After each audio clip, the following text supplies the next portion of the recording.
Social theories of aging. Aging is the process of growing older.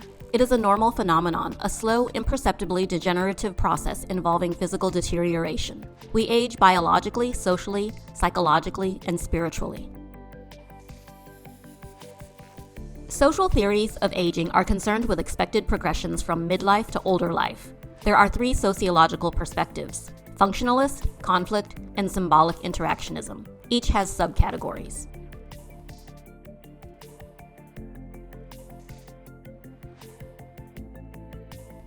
Functionalists argue that all parts of a society work together to ensure it runs smoothly. Every system and structure has its own purpose while depending on other institutions to carry out their role effectively. According to functionalists, the elderly population is one of society's many vital parts. They suggest that those with the resources and will to stay active in society's institutions will fare better in their old age. The three functionalist theories of aging are disengagement theory, activity theory, and continuity theory. Disengagement theory was formulated by Elaine Cumming and William E. Henry in the 1961 book Growing Old. It states that mental and physical decline compels older people to distance themselves from others and broader society. Older people decrease their activity levels, seek more passive roles, and become increasingly preoccupied with their inner lives. Disengagement theory also notes that the life stage of old age is less constrained by social norms and rules that govern behavior. There is less pressure to conform to society's ideals as there are fewer reinforcement methods, such as school rules or workplace etiquette directed toward the elderly. Disengagement is believed to be gendered. This means that in terms of traditional gender roles among heterosexual couples, men take on the instrumental breadwinner role, while women take on the nurturing child-rearing role. In old age, both must step out of these roles and adapt to a disengaged state. Since 1961, this theory has been criticized for being proposed as innate, universal, and unidirectional.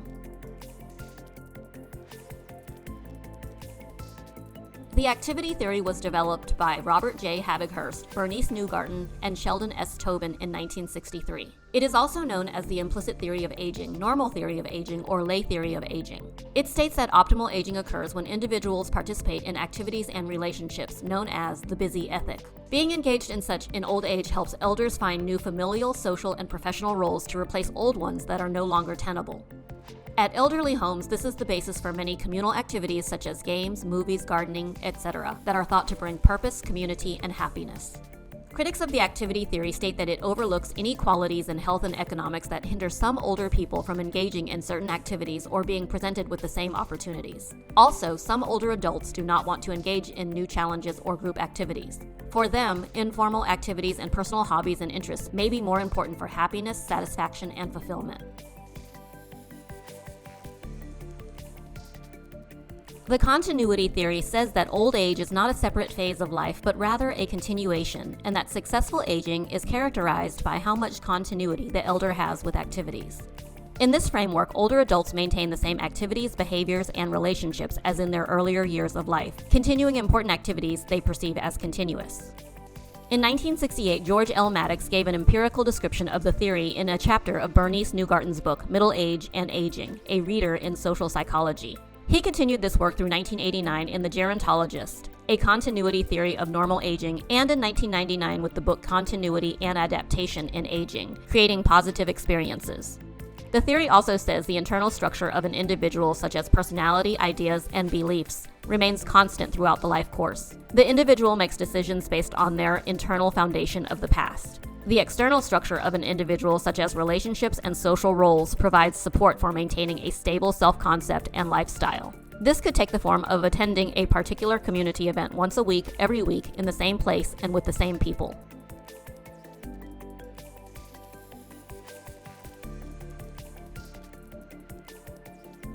Conflict theory suggests that society functions based on a power imbalance between groups competing for resources and power.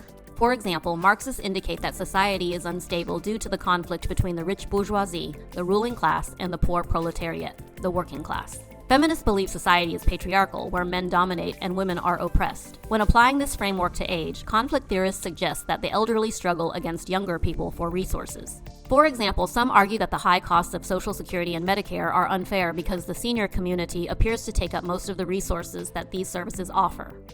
The three conflict theories of aging are age stratification theory, modernization theory, and exchange theory. Age stratification theory is a conceptual framework for exploring how individuals age over their lifespan and what meaning is given to age in society. It was developed by Matilda White Riley and her associates in the 1970s, and the term is still identified with her name. Age stratification theory says that people are grouped by age, just as they are by gender, class, ethnicity, etc. The view gives attention to individuals in the various age strata and the social structures and specific norms and values that dictate what is appropriate for people of certain ages. For example, it is considered more acceptable for young women to wear bikinis and less acceptable for older women to do so. The concept of age stratification says that society consists of cohorts that age collectively, change over time, and relate to other age groups differently. The people and roles in these cohorts change and influence each other, as does society. Moreover, different age groups have differing access to resources and opportunities, whether social, political, or economic. The theory also insists that human aging is, to a large extent, socially constructed. Power and respect are conferred to specific age groups. For example, in some cultures, older adults are given power and respect. In others, older adults are looked down on. Thus, there is a high degree of interdependence between older adults' lived experiences and society.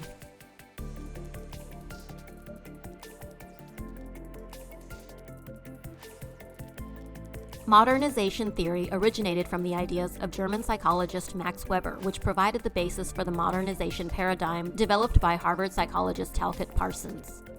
Modernization theory explains the process of modernization within societies. It refers to the progressive transition from pre-modern or traditional to modern society. The basic issue is how change affects the old, their health, authority, economic independence, household situations, and so on. The modernization theory of aging says that industrialization and modernization are the main causes of elderly people losing power in society, because the process is characterized by increasingly individualistic values. By contrast, in pre-industrial society, social norms and values dictated that younger generations were responsible for taking care of older people.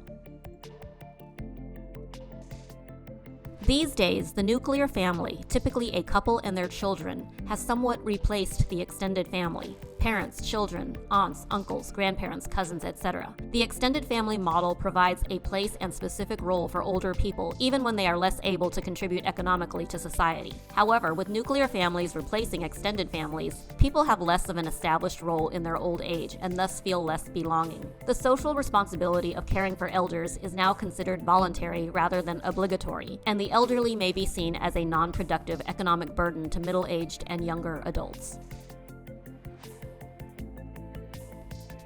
The exchange theory of aging, proposed by James Dowd in 1975, addresses a perceived loss of status and power associated with aging.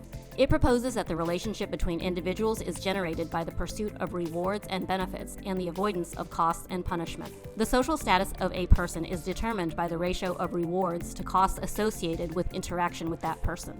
A reward may be defined as anything actual or perceived that results in the recipient's satisfaction or gratification. Rewards could be in the form of currency, information, goods, services, respect, power, social support, social acceptance, social approval, etc. Because people are increasingly dependent on others in old age, they are less free to make their own decisions. Because they have fewer resources to exchange, their social circles and relationships tend to decline. Proponents of this view suggest that resource management is the only way to stay engaged with and valuable to wider society. Resource management refers to strategies like maintaining a sizable financial inheritance or participating in social exchange systems such as volunteering or childcare. Criticisms of exchange theory are that its proponents overestimate how transactional people are in their social relationships. People are not as calculating as this view proposes, and we must consider non-material exchanges like friendship and love.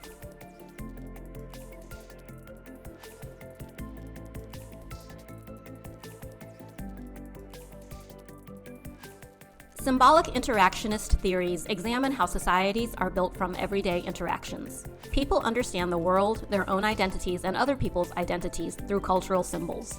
The symbolic interactionist view on aging is that the process of aging, as well as the social and life changes associated with it, have no inherent meaning.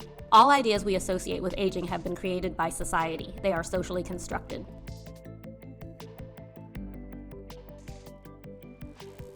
Symbolic interactionists point to how perceptions of the elderly shift between time and space as proof that socio-cultural associations of age are man-made. When we were young kids, teenagers seemed old. As teenagers, those over 30 seemed old. At 30, those over 50 seem old.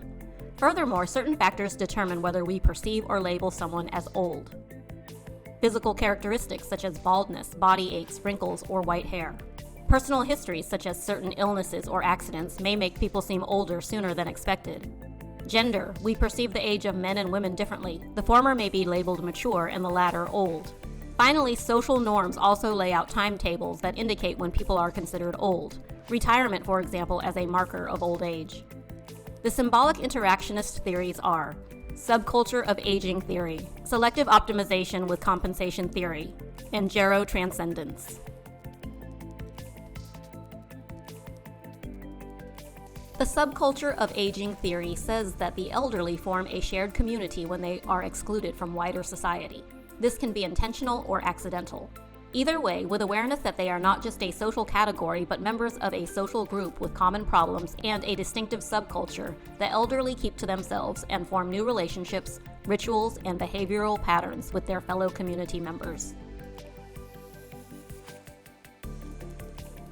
The selective optimization with compensation theory shows how selection, optimization, and compensation are keys to managing everyday life and experiencing successful personal development. While this occurs in all life stages, gerontologists focus on how older populations manage their daily lives with the gains and losses that come with the twilight years. Selective optimization and compensation theory emphasizes that our energy levels decline as we get older.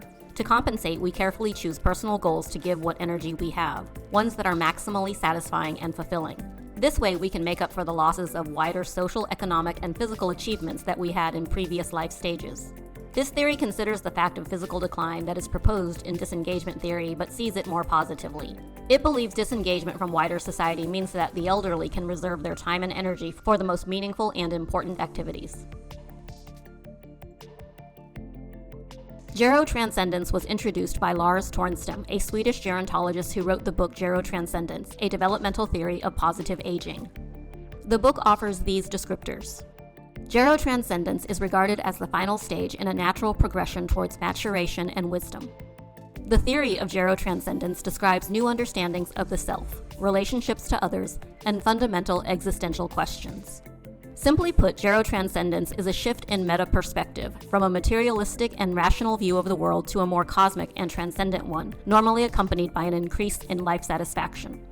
The symbolic interactionist theory of gerotranscendence says that as people age, they become more selfless, peaceful, and connected to nature. The limiting views of their younger days are left behind as new wisdom sets in. Their moral views soften, and ambiguities and contradictions become more tolerable. Other key characteristics of gerotranscendence include a redefinition of the self and of relationship to others, a new understanding of fundamental existential questions, less self-preoccupation but greater selectivity in social activities and other engagements, an increased feeling of affinity to past generations, a decreased interest in material things, a greater need for solitary meditation, more asceticism, the emergence of a new understanding that the last part of the journey through life is easier and more joyful if one is carrying light luggage, a feeling of cosmic communion with the spirit of the universe, and a redefinition of time and space, less fear of death as one gets closer to it. Tornstam argues that not everybody achieves this wisdom in old age. Some people still grow to be disgruntled, unaccepting, and unsettled. The symbolic interactionist view is that it is up to individuals to convert their struggles and failings to strengths.